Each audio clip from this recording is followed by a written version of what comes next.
Well, we had a strike, a quality strike as far as the Iranians are concerned, on northern Israel, on a key refinery in the city of Haifa. The second time this site has been hit during this war. Israeli authorities are calming nerves, both in terms of the environmental but casualties potentially here and the impact on energy supplies, saying that this is under control, no major damage or casualties.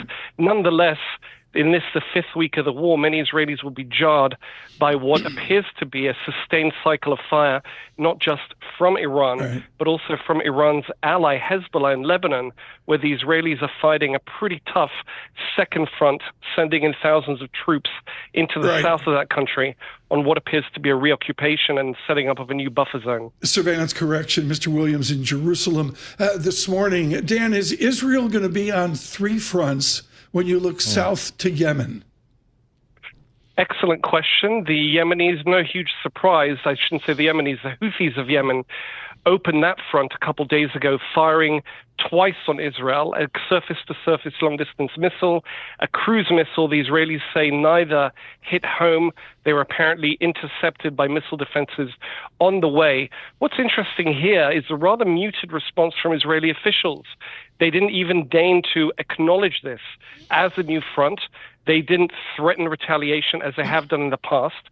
It would appear they see this as a one-off, and I have to say it's a fairly low-key way of opening a front with those two missile shots over one day and not repeated since, to my knowledge. So it could be that the Israelis simply don't want to stoke further speculation, trouble the oil markets, the energy markets further with rhetoric that might not be supported with the actual firepower being brought to bear.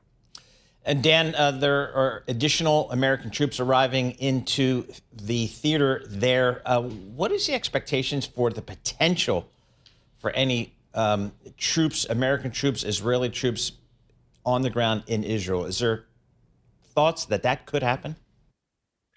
Certainly, that's a speculation in Israel, as in the Gulf, as in the United States. It would seem obvious when the U.S. sends a Marine force, especially upon amphibious craft. I mean, that is the job of the Marines. They're not sailors. They're not meant to stay aboard the vessels. They're meant to carry out landings, including in hostile conditions. It would appear that for now, the Trump administration is leaving its options open.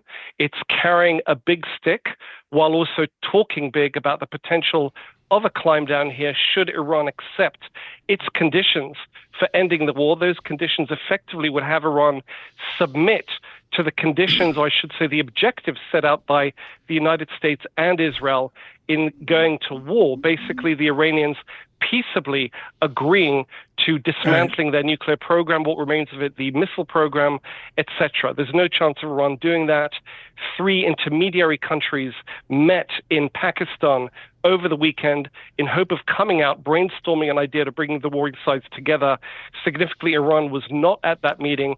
The ministers sent by those countries have returned home. It would appear that the war continues, and right now there is a deadlock. There is a game of chicken being played by the two parties, specifically in the Gulf. Israel, for its part, is doing what it can to support the Americans. Keep in mind, the Israeli military is far leaner. They don't have an expeditionary army, certainly not the capabilities to land ground forces 1,000 miles away in the Gulf. However, their ground forces are very busy up in Lebanon against that Iranian asset slash ally Hezbollah. Dan, Paul and I have like 12 more questions. You have 12 or 14. Sure. Let me just ask one question here on a Monday. Your colleague Ethan Bronner told us, I'm going to say 10 days ago, that Mr. Netanyahu has the support of Israel. Does that stand firm today? Are the people of Israel behind the actions of their politicians and their military?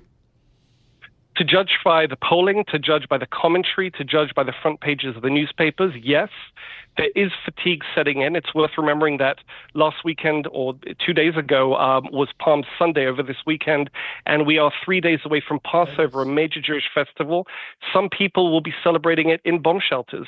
Given the rate of fire at the Western Wall in Jerusalem, police have said that Jews will not be admitted to worship. Usually that place is packed with as many as hundreds of thousands of Jewish worshippers for Passover.